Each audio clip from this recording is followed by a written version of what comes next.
기도드립니다. 아멘.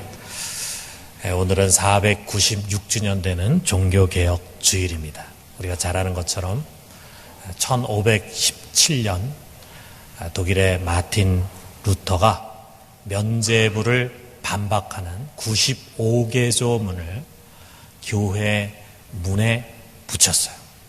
이것으로 종교개혁이 시작이 됐습니다.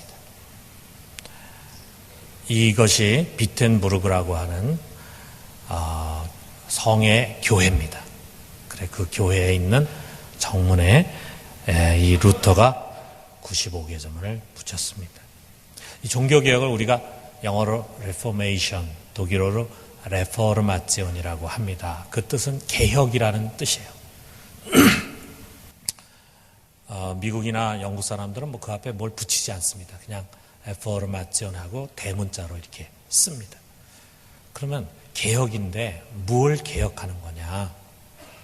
일본 사람들이 우리보다 먼저 이 종교 개혁을 번역을 할 때 개혁 앞에다 종교라고 하는 걸 붙였어요. 그래서 지금도 우리가 이제 종교 개혁이다 이렇게 부릅니다. 그게 자연스럽게 이제 생각이 되죠. 근데 우리가 엄밀하게 그 안을 들여다보면은 사실은 종교 개혁이라기보다는 교회 개혁이에요. 교회가 타락해도 너무 타락하고 교회가 잘못돼도 너무 잘못됐기 때문에 루터가 이것을 개혁해야 되겠다, 교회를 버려야 되겠다, 다른 종교를 세워야 되겠다, 그런 생각에서 한 것이 아니라 이 잘못된 타락한 교회를 좀 바르게 세워야 되겠다 하는 뜻을 가지고 시작한 것이라 이거죠. 그렇게 해서 이제 개신교회가 탄생이 되고 이제 한 500년의 역사를 갖게 됐습니다. 오늘날 이 시대에 우리 개신교회는 어떤가? 많은 사람들이 제2의 종교개혁이 필요한 시대다 이렇게 말하고 있습니다. 그만큼 오랜 세월이 지나가면서 우리도 과거의 카톨릭에서 보여줬던 그런 많은 문제들을 끌어안고 신앙생활을 하고 있고 교회에 그런 병들이 걸맞지고 있다라고 하는 것을 사람들이 보고 있고 한탄하고 있습니다. 이 뜻깊은 주일에 우리 500년 전과 우리 지금의 교회를 돌아봅시다. 그리고 오늘 우리가 읽은 이 성경 본문 속에서 종교개혁의 교부였던 마틴 루터가 무엇을 말하려고 했는가라고 하는 것을 우리가 한번 들어보고 과연 그것이 우리 시대에도 정말 들어야 하는 메시지인가 하는 것을 한번 돌아보도록 합시다. 두 가지로 얘기하면 첫 번째는 복음의 신앙에 굳게 서야 한다라고 하는 것입니다. 여기 27절에 있는 말씀 우리 같이 한번 읽어봅시다. 오직 너희는 그리스도의 복음에 합당하게 생활하라.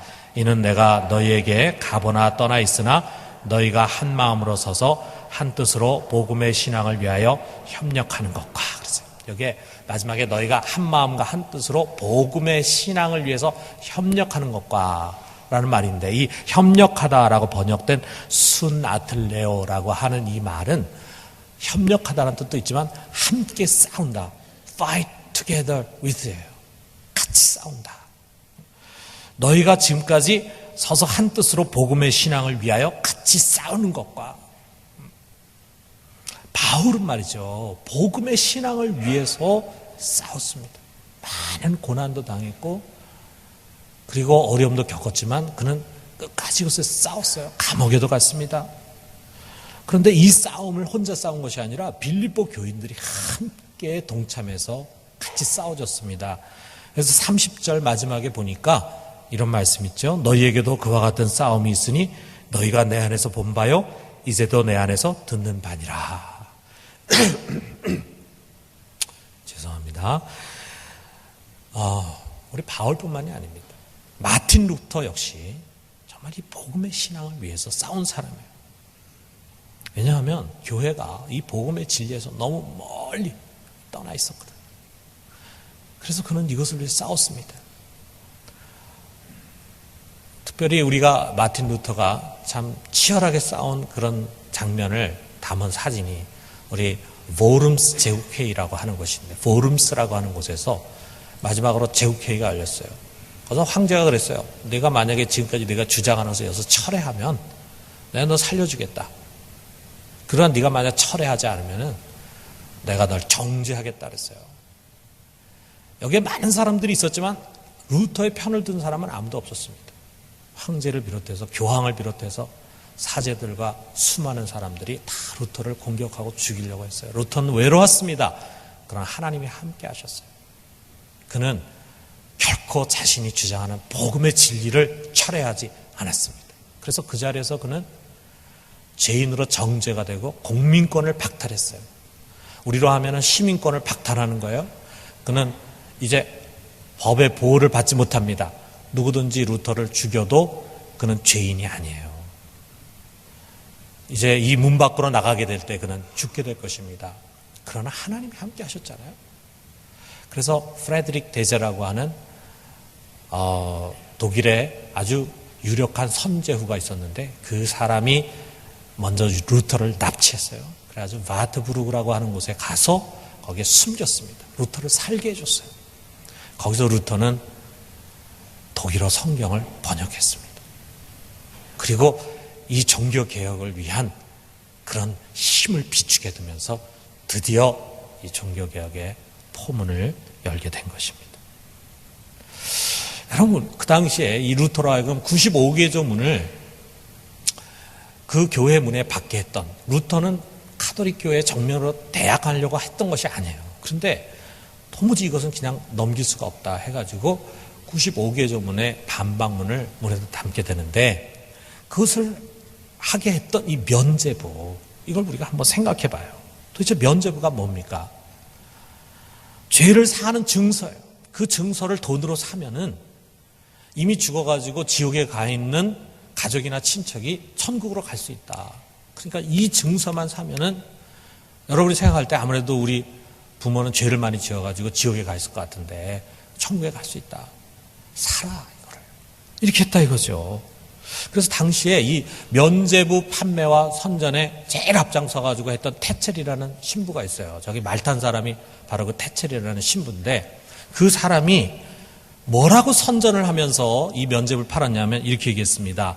여러분이 넣는 헌금이 상자 속에 찰랑하고 소리를 내는 순간 죽은 여러분 친인척의 영혼이 지옥에서부터 하늘로 뿅 하고 올라갈 것이다.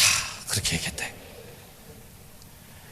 여러분, 그 당시에 이런 일반 교인들이, 평신도들이 이 사제나 신부 얘기를 하나님 말씀처럼 생각했잖아요.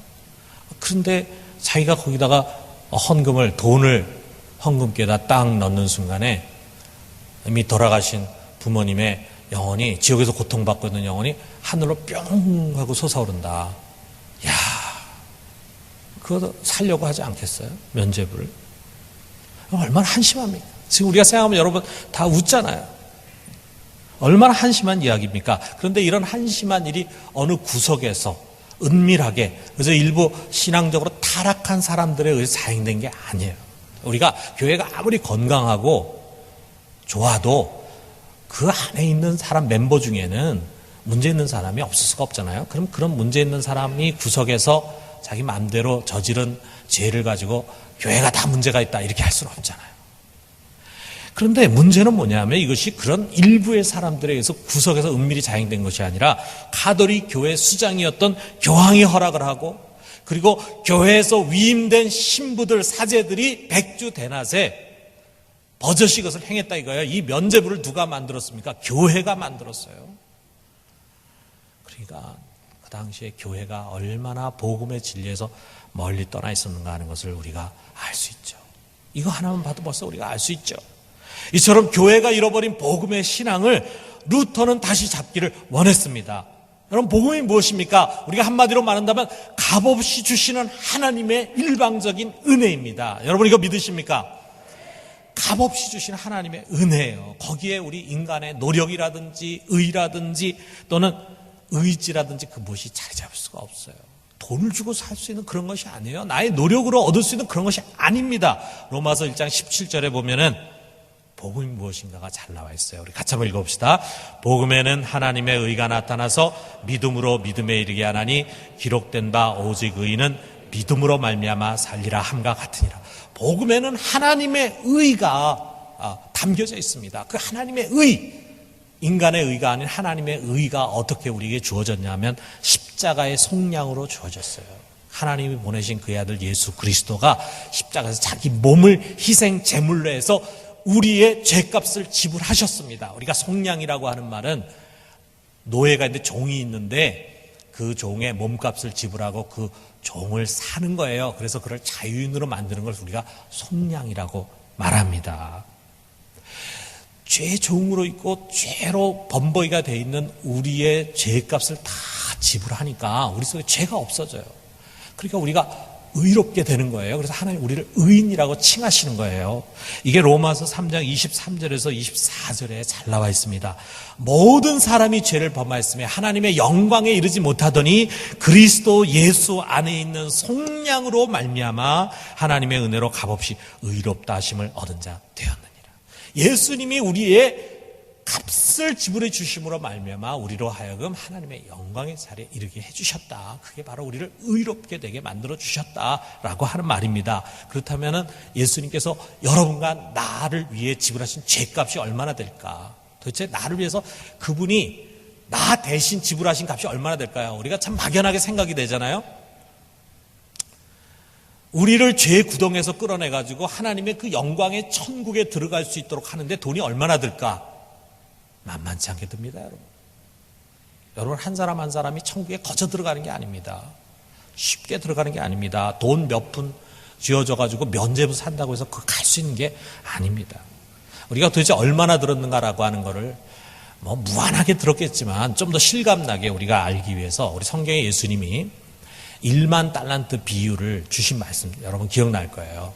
왕이 자기 신하에 빚을 탕감하는데 그 신하가 진 빚이 1만 달란트다. 이게 하나님이 우리의 죄를 용서해 주신 것과 비슷해. 예수님께서 우리의 죄값을 지불하신 것과 비슷한데 그러면 1만 달란트가 얼마냐? 우리가 1만 달란트가 약 6천 데나리온입니다. 그럼 데나리온 잘 아시죠? 데나리온, 1데나리온이 노동자가 하루 일해서 버는 품삯이에요. 그런데 6천일 동안을 일해야 1데나리온의 품삯이 나와. 그러면 몇 달란트라냐면 1만 달란트입니다. 그럼 1만 달란트는 6천만 데나리온이죠. 6천만 데나리온은 6천만 일을 우리가 일해야 되는데 이걸 갖다가 연으로 환산하면 16만 4,384년 4일이 아니라 4년 동안을 우리가 일해야 돼요. 하나도 쉬지 않고 그리고 거기서 번 돈을 하나도 쓰지 않고 그대로 차곡차곡 모아야지만 1만 달란트가 됩니다. 뭘 의미해요? 우리가 갚을 수 있는 빚이 아니라 이거죠. 그런데 이 엄청난 빚을 지고 있는 우리들의 죄값을 예수님이 대신 지불해 줬어요. 우리 예수님 돈이 많아가지고 그래 내 주머니에서까지 얼마든지 돈이 나올 수 있으니까 내가 이걸로 너희 죄값 지불해 주지 이러면 쉬었죠. 그렇게 하지 않았습니다. 어떻게 했습니까? 자기의 몸을 팔았습니다.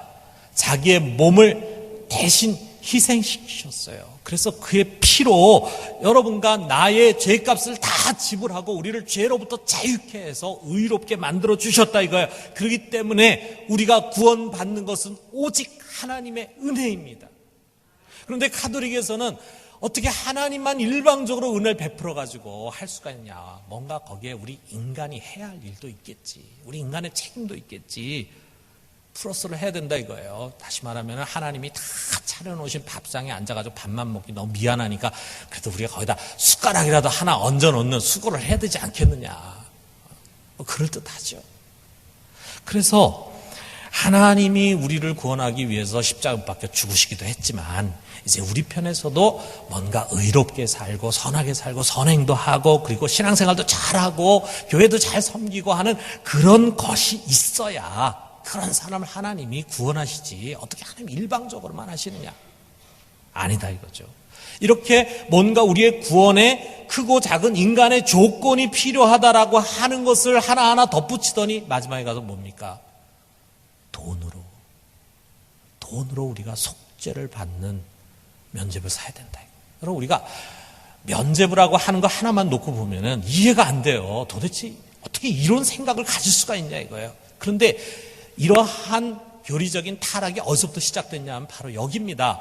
오직 하나님의 은혜로만 우리가 의롭다함 받는 것이 아니라 거기에 뭔가 우리 인간이 무엇인가를 해야 한다. 인간의 조건이 거기에 붙기 시작하면서부터 그것이 결국은 이 면죄부라고 하는 아주 잘못된 교리까지 왔다 이거죠. 여러분, 이것은 복음이 아닙니다. 여러분, 복음 속에는 여러분과 나의 의의가 설 자리가 없어요. 그렇기 때문에 우리 신앙을 가진 사람들은 자랑할 것이 아무것도 없어요. 나의 나된 것은 뭡니까? 하나님의 은혜로 된 것이니. 여러분, 이거 믿으십니까? 나의 지금 나된 것은 내가 무엇을 해서 된 것이 아무것도 없어요. 하나님의 은혜로, 오직 하나님의 은혜로 됐다 이거예요. 여러분, 우리가 지은 이 커다란 죄의 문제를 해결하는데 우리는 너무나 무기력한 빈털터리에 불과합니다. 우리가 할 수 있는 일이 아무것도 없어요. 이걸 누구라도 깨달은 사람이 누구냐면 루터예요. 루터 자신도 어떻게든지 구원받으려고 발버둥 치면서 바르게 살려고 했지만 불가능하다는 사실을 몸소 체험했어. 그리고 이것을 깨달은 거예요. 제가 비텐베르그 성에 거기에 박물관이 있는데 거기에 갔는데 제가 책에서는 보지 못한 루터의 기가 막힌 글이 있었어요. 그래서 제가 사진을 찍었습니다. 거기에 뭐라냐면 Wir sind Bettler, das ist wahr 그랬어요. 우리는 거지다. 그 사실이다. 나는 거지다. 그건 사실이다. 거지는 뭐 하는 사람입니까? 여러분, 거지가 자기 일합니까? 거지는 그냥 다른 사람이 주는 것을 동량 받아가지고 사는 거잖아요. 여러분, 우리가 하나님 앞에서 우리 죄 문제나 우리의 구원의 문제를 놓고 할 수 있는 거 아무것도 없어요. 우리는 그저 하나님이 일방적으로 주신 은혜를 받기 위해서 거지처럼 손을 벌리는 것입니다. 거지가 돼야 돼요. 이 하나님이 주시는 하나님의 의를 선물로 받기 위해서 내미는 손, 이게 바로 믿음이라 이거죠. 이게 믿음. 이게 믿음입니다. 자, 여러분, 그럼 우리가 믿음으로 구원받는 겁니까? 아니면 하나님 은혜로 구원받는 겁니까? 여러분, 어떻게 생각하세요? 믿음이에요? 은혜예요? 믿음의 역할이 큽니까? 은혜의 역할이 큽니까? 은혜의 역할이 크죠. 은혜의 역할이 99%고 나의 믿음은 1%에 불과해요. 내가 믿어서 구원받은 거다, 이렇게 우리가 표현할 때는 자기도 모르는 사이에 내가 믿었다라고 하는 것 속에서 또 믿음이 나의 의의가 될 수 있어요. 그런데 우리가 믿어서 구원받은 것이 아니라 하나님의 은혜로 구원을 받은 거예요. 나와 상관없이 하나님이 그의 아들을 이 세상에 보내셔 십자가에 못 박음으로 내가 구원받게 된 거예요. 그것을 내가 받아들이는 이 손이 믿음이다. 믿음. 여러분, 이 예수 그리스도를 통한 하나님의 은혜가 없으면요, 어느 누구도 죄인으로서의 정죄와 그 죄로 말미암은 영원한 형벌로부터 벗어날 수가 없는 것입니다. 그렇기 때문에 여러분, 우리는 이 종교개혁주의를 맞이해서 이 이신칭의 교리를 분명히 해요. 우리가 의롭다함 받은 것은 오직 하나님의 은혜다. 그래서 우리가 구원을 받는데 예수 그리스도를 믿는 것 외에 또 뭔가가 필요하다라고 하는 가르침을 우리는 철저히 배격합니다. 옳지 않습니다. 또 예수를 믿지 않아도 구원받을 수 있다. 예수 없이도 구원받을 수 있다. 누가 얘기합니까? 종교 다원주의자들이 그렇게 얘기하잖아요. 꼭 예수를 믿어서만이 산에 올라가는 것이 아니라 때로는 부처를 믿어서도 올라가고 또 마호멧을 믿어서도 올라가고 어쨌든 산의 정상에 올라가는데 하나님은 한 분이시고 그를 통해서 구원받는 길은 여러 가지가 있다. 여러분, 이것은 아주 잘못된 교리입니다. 예수 그리스도 없이는 우리는 하나님의 은혜를 체험할 수도 없고 경험할 수도 없고 구원받을 수도 없습니다. 여러분, 이거 믿으십니까? 이것이 우리의 결코 양보할 수 없고 변할 수 없는 신앙 고백이에요. 이러한 것들이 우리의 복음의 신앙을 훼손하고 있어요.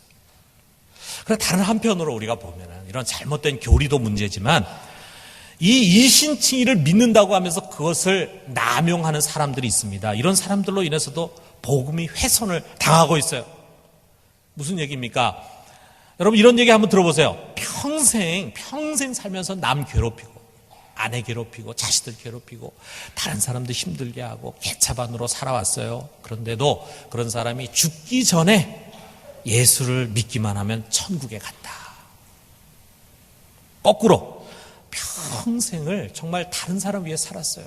착하게 살았습니다. 의롭게 살았습니다. 남한테 손가락질 받을 일 하지 않고 살았고 가난하고 어려운 사람들을 위해서 희생하고 헌신하며 살아왔어요. 그럼에도 불구하고 그가 예수를 믿지 않았기 때문에 지옥에 갑니다. 틀린 말 아니에요. 그러나 여러분, 이런 극단적인 표현들이 우리 자칫 오해를 불러일으킬 수가 있어요. 내가 그저 십자가 믿음만 붙잡고 있으면, 예수님이 십자가에 못 박혔다는 사실을 분명히 믿고만 있으면, 그저 세상에서 내가 좀 대충 살고 막 살고 그리고 죄의 길을 선택한다고 해도 지옥 가지 않겠지. 왜? 믿음으로 구원받으니까. 그래서 지금 내 앞에 죄의 유혹이 있어. 이거 잠깐 좀 엔조이 하더라도 하나님 사랑의 하나님이니까 내가 언젠가 회개하고 돌아서면 용서해 주시겠지. 여러분, 지금 이런 죄에 대한 담대함과 방자함이 우리 한국 교회 교인들 속에 스며들어서 진정 복음의 신앙을 훼손하고 있습니다. 우리가 교리를 잘 지킨다고 해서만 복음의 신앙을 지키는 것이 아니에요. 교리만 가지고 되는 것이 아닙니다. 거짓말, 부정부패, 성적인 부도덕, 교회를 흔들고 깨트리는 일에 담대하고 두려움을 몰라요.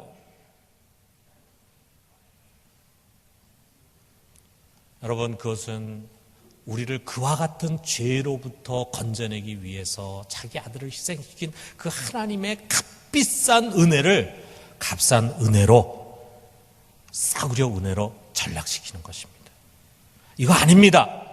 여러분, 우리는 나의 믿음으로 구원받는 것이 아니에요. 여러분, 이것을 명심해야 돼요. 우리는 오직 하나님의 은혜로 구원을 받은 사람들입니다. 내가 구원을 받게 된 데는 나의 믿음이 아니라 하나님의 은혜가 있었기 때문이에요.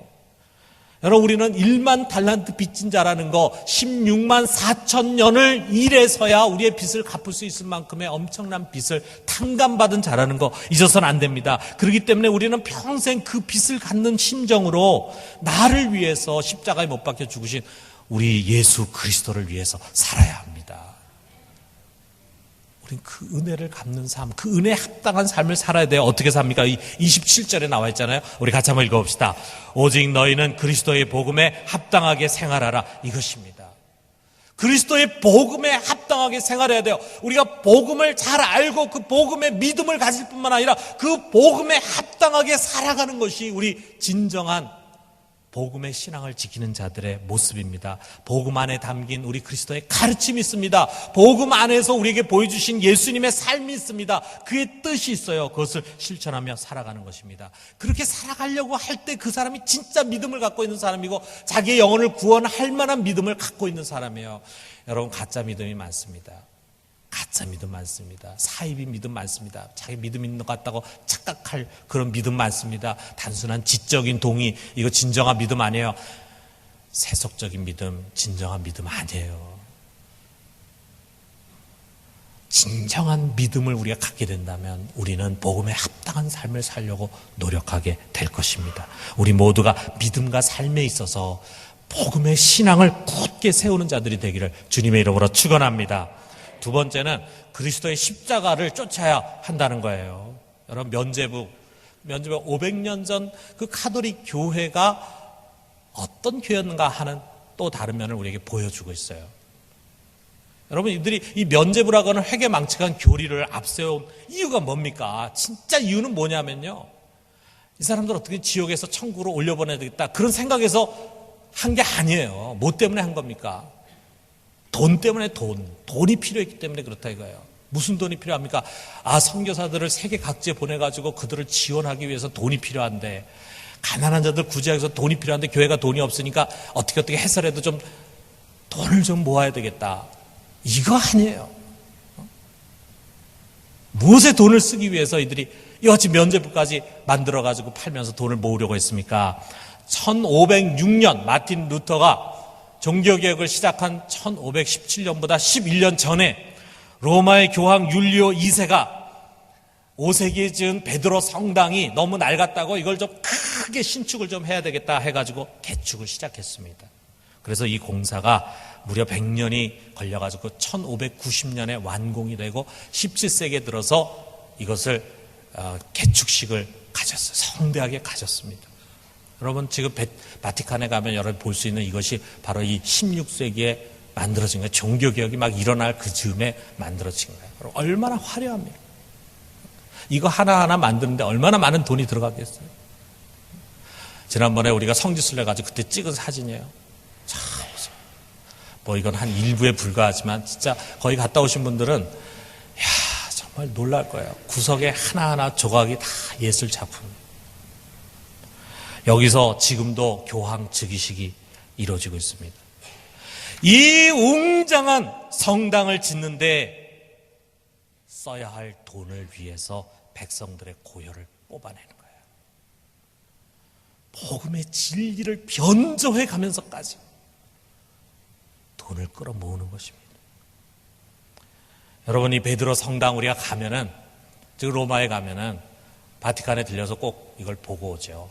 보면서 우리가 그 예술적인 가치에는 찬탄을 보내죠. 그렇지만 이 베드로 성당이야말로 교회 타락을 가장 잘 보여주고 있는 건물입니다. 그것은 바로 가톨릭 교회 권력과 부귀의 상징이었어요. 중세 1000년 동안에 교회는 국가와 세속 권력을 놓고 암투를 벌리는 거예요. 암투를 벌리는 가운데서 얼마나 많은 세상의 권력을 교회가 얻었는지 모릅니다. 권력뿐만이 아닙니다. 교회는 많은 영지와 땅과 그 다음에 재물을 소유했습니다. 그렇기 때문에 그 당시에 평민들에게 있어서 출세의 첩경이 뭐냐면 성직자가 되는 거예요. 평민들이 성직자가 돼가지고 그러면 출세하는 거예요. 먹고 살 수 있을 뿐만 아니라 심지어는 비숍이 되고 더 높은 자리까지 올라가면 큰 영화를 누릴 수 있는 거예요. 성직자들은 재물과 권력에 눈이 멀었습니다. 왜? 있으니까. 자기의 권력이 주어지고 자기의 재물이 주어지니까. 여러분, 교회를 움직이고 교회를 끌고 가고 교회를 운행하는 원리가 섬김과 사랑이 아니라 힘과 권력이었습니다. 교황이 제일 높은 분, 제일 힘을 가진 분이고 그 밑에 비숍이 있고 그 밑에 신부, 사제가 있고 그리고 그 밑에 평신도들이 있었어요. 그러니까 조금이라도 더 높은 곳으로 올라오고 싶어합니다. 더 큰 직분, 더 높은 직분을 얻고 싶어합니다. 왜? 복음을 위해서, 교회를 위해서, 성도들을 위해서 좀 더 헌신하고 좀 더 희생하고 좀 더 섬기기 위해서가 아니라 좀 더 큰 권력과 더 많은 재물과 힘을 향유하기 위해서였다.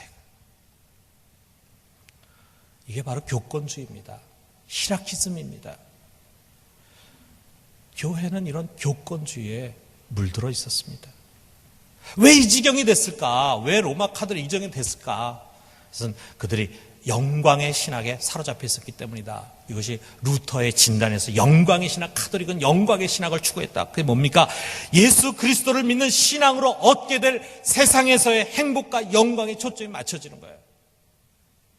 십자가는 그저 나를 구원하기 위한 십자가에 불과했습니다. 그래서 여러분 생각해보세요. 성당에 가면은 그 당시에 더 그랬겠죠. 성당 구석구석에 예수님이 십자가에 못 박힌 십자가가 걸려있지 않습니까? 사제들마다 그 십자가를 목에 걸고 있지 않습니까? 손으로 들고 다니지 않습니까? 얼마나 십자가가 많습니까? 그럼에도 불구하고 교회는 십자가가 없었습니다. 다들 십자가를 믿는 것처럼 십자가를 앞세우지만 어느 누구도 십자가를 사랑하지 않아요. 십자가 원하지 않습니다.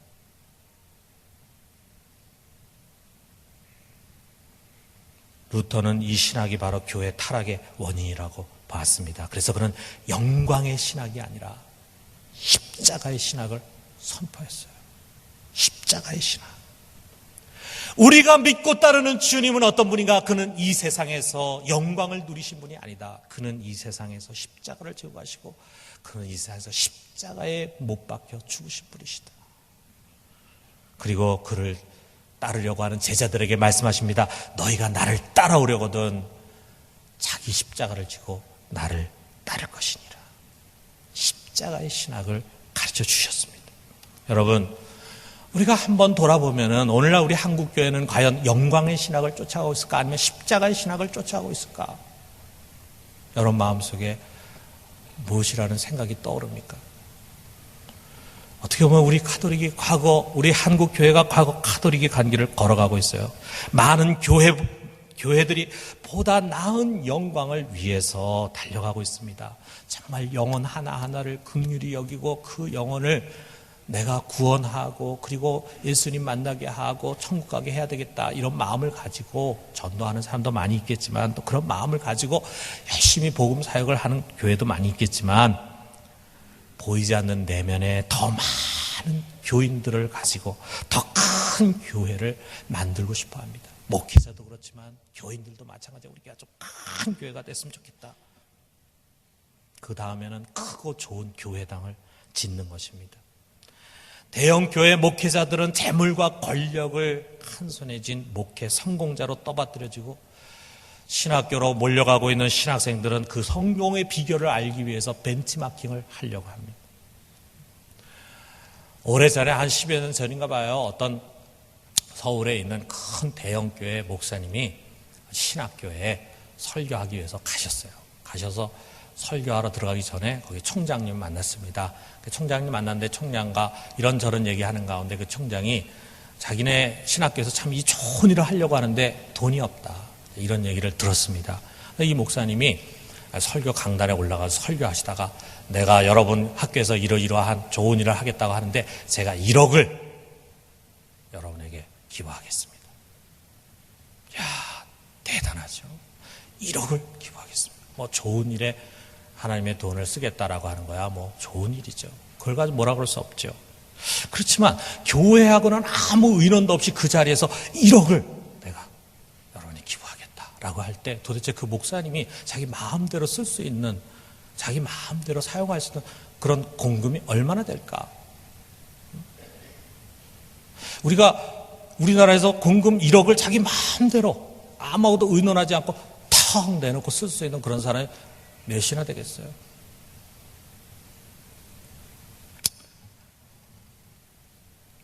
아마 신학생들은 박수를 치면서도 부러워했을 것입니다. 나도 저런 자리에 설 수 있다. 이것이 옳은 것입니까? 서울에 있는 또 큰 교회에 목사님이 바뀌면서 부목사님하고 그 담임 목사님하고 이렇게 뭐 우리가 정확하게 보진 않았지만 뭐 폭력 다툼이 있었다 그래요. 원인이 뭐냐 하면은 이 목사님 새로 오셔가지고 교육자들 교구 배치를 이제 바꿨습니다. 그런데 이 부목사님이 자기가 있던 교구는 부수입이 참 많았거든요. 신방 갈 때마다 부수입이 척척 들어와가지고 그 부수입을 가지고 집을 한 채 살 정도로, 왜냐하면 강남 중앙에 교회가 있으니까. 그랬는데 부수입이 잘 나오지 않을 그런 지역으로 목사님 옮겼다 이거죠. 화가 나가지고.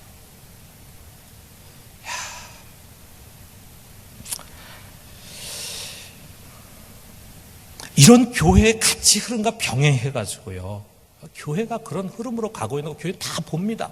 다 배웁니다. 그 속에서 교인들은 기복신앙인이 되어가고 있어요. 축복을 성공의 기준으로 삼는데, 그들이 원하는 그 축복, 성공의 기준이 너무 세상적이에요. 잘 사는 것이 신앙의 목적입니다. 뭐 열심히 신앙생활하고 기도생활하고 하는 것 같지만 그 마음속에 항상 바라는 것은 잘 사는 거. 잘 사는 것이 주어고 신앙은 수로예요. 잘 사는데 별 도움이 되지 않는 신앙 행위는 그것이 예배건 기도건 전도건 헌금이건 재미가 없습니다. 잘 사는 것을 위해서라면 신앙은 언제든지 우선순위에서 밀려날 수 있어요. 여러분, 우리나라에 십자가가 얼마나 많습니까? 십자가의 불빛이 얼마나 많습니까? 우리 부산은 좀 덜하지만 서울에만 가보세요. 김포공항에 비행기에서 내려가지고 거기서 차를 타고 시내로 들어가는데 도대체 십자가가 얼마나 되는지 여러분 세려고 하면 끝이 없습니다. 한편으로 보면 하나님 우리에게 주신 축복이에요. 이렇게 많은 교회가 세워졌다는 것이 얼마나 자랑스럽고 좋은지 모릅니다. 그러나 그렇게 십자가 많은 것 같은데, 그런데 정말 교회에 십자가 보기가 어렵습니다. 정말 교회 십자가를 보기가 어렵습니다. 우리가 500년 전 가톨릭과 무엇이 다르냐 이거예요. 그들이 추구하던 그 신앙과 그들이 추구하던 그 가치와 우리가 다른 것이 무엇입니까? 우리 한번 솔직히 물어봐요. 여러분, 진정한 복음의 신앙은 무엇입니까? 하나님이 우리를 부르셨어요. 그리고 그의 십자가의 은혜로 우리를 치유해 주시고 우리를 의롭다 만들어 주시고 그의 자녀로 삼으신 목적이 무엇입니까? 여기 29절에 바울이 말하고 있어요. 29절에 우리 같이 한번 읽어봐요. 그리스도를 위하여 너에게 은혜를 주신 것은 다만 그를 믿을 뿐 아니라 또한 그를 위하여 고난도 받게 하려 하심이라. 하나님 우리에게 은혜를 주신 것은 예수 그리스도를 믿고 감당할 수 없는 영광을 우리가 받게 하기 위한 것입니다. 우린 예수를 믿고 영광을 받은 자예요. 그런데 그 영광은 여러분 부활 이후에 우리에게 주어지는 것입니다. 이 세상에서 주어지는 것이 아닙니다. 부활 이후에 주님이 오신 뒤에 우리에게는 말로 다할 수 없는 황홀한 영광이 주어지기로 약속이 되어 있어요. 그러나 이 세상에서는 무엇입니까? 그를 위하여 고난을 받게 하려 하심이라. 이것이 고난이 신앙의 결과면서 목적입니다. 그리스도를 위한 고난, 복음을 위한 고난, 여러분 이것을 명심해야 됩니다. 우리는 고난을 위해서 부르심 받았다는 사실을 우리가 이것을 잊어버리고 우리도 모르는 사이에 그저 세상 영광 쫓으려고 할 때 여러분이나 저나 다 알게 모르게 우리도 모르는 사이에 타락합니다. 여러분 이것이 우리 그리스도인의 운명입니다. 사명입니다. 그러나 우리가 이 세상에서 복음을 위해서 그리스도를 위해서 받아야 할 고난은 장차 부활 이후에 우리에게 나타날 영광과 좋게 비교할 수 없다. 이것은 잠깐이고 그러나 영광은 영원하다. 여러분 이거 믿으십니까? 우리에게 이 소망이 있어요. 여러분 이것은 우리의 사명입니다. 우리가 만약에 이 사명을 회피하고 그저 다른 사람이 하는 것처럼 기웃거리면서 세상 영광 쫓으려고 할 때 우리는 이 복음의 신앙을 훼손하고 이 복음의 신앙에서 멀어질 수밖에 없어요. 마틴 루터가 이 복음의 신앙에서 목숨을 걸고 종교개혁을 일으켰는데 우리는 오늘날 또다시 그 옛날의 카톨릭으로 돌아갈 수가 있습니다. 사랑하는 성도 여러분, 종교개혁을 돌아보면서 개혁되어야 할 우리의 교회를 돌아봅시다. 개혁되어야 할 우리의 신앙을 돌아봅시다. 루터가 외친 진정한 복음의 신앙, 십자가의 신앙으로 돌아갈 수 있기를 주님의 이름으로 축원합니다. 우리 같이 기도합시다.